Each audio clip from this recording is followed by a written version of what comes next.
கிறிஸ்துக்குள் பிரியமான தேவனுடைய பிள்ளைகளே, இந்த நாளின் காலை நேரத்தில் இயேசு நாமத்தினால் உங்களை அன்போடு வாழ்த்துகிறேன்.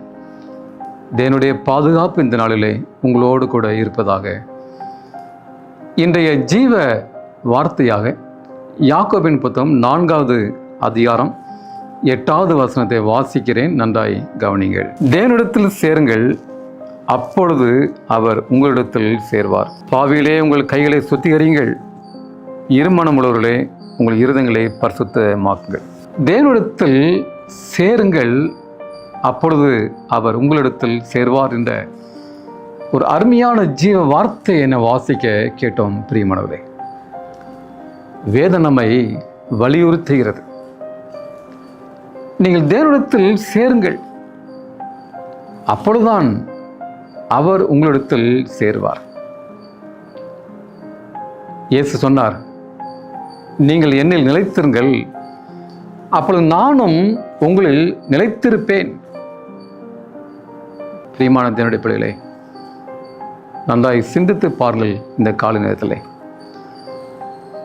நமக்கும் ஆண்டோருக்கும் எப்படிப்பட்ட ஒரு உறவு இருக்கிறது?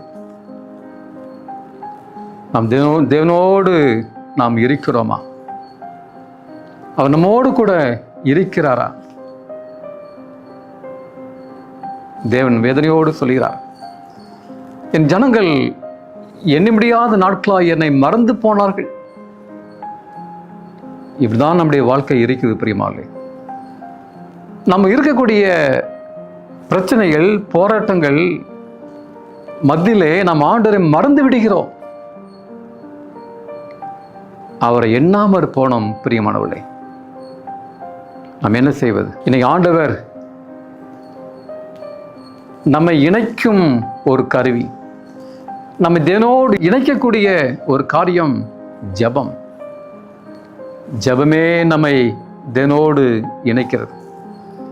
முற்பிதாக்கள் ஜெபத்தோடு வாழ்ந்தார்கள், ஜெபதமம் செய்தார்கள், தேவனோடு பேசிக் கொண்டிருந்தார்கள், தேவனோடு உறவாடினார்கள்.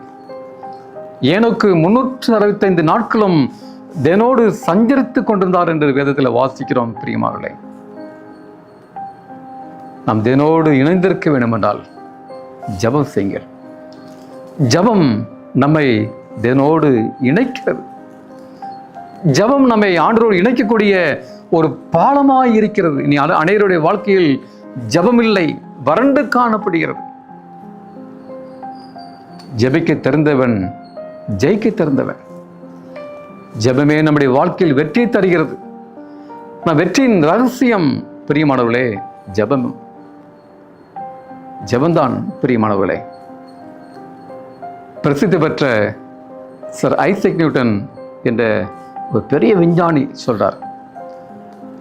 அவர் தொலைநோக்கி நிபுணர், தொலைநோக்கியை கண்டுபிடித்தவர். அவர் சொல்லுகிறார், தொலைநோக்கி தூரத்தில் இருக்கக்கூடிய நட்சத்திரங்களை அருகாமையிலே காண்பிக்கிறது, ஆனால் ஜெபமோ தூரத்தில் இருக்கக்கூடிய விண்வெளி நட்சத்திரம் ஆகிய இயேசுவை நம்முடைய அருகிலே கொண்டு வருகிறது என்று அவர் சொல்கிறார். நாம் ஜெபிக்கும் பொழுது அவருடைய பிரசனம் நமக்குள் வருகிறது, நம் அருகாமையிலே இருக்கிறது என்று அவர் சொல்கிறார்.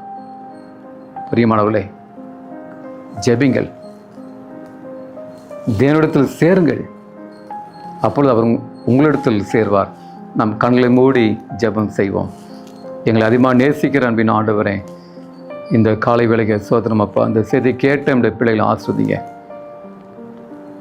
இடைவிடாமல் ஜெபிங்கள் என்று சொன்னீரே ஆண்டவரே, நான் ஜெபித்து உம்மோடு கூட உறவாடி உம்மை சார்ந்து ஜீவிக்க அந்த பலத்தை கொடுங்க ஆண்டவரே.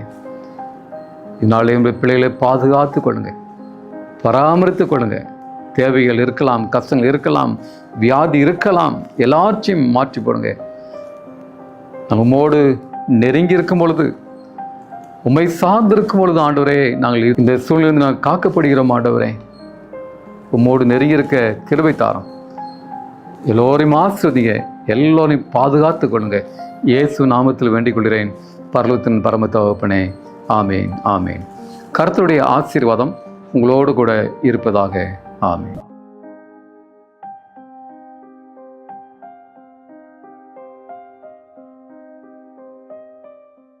ஆமென்.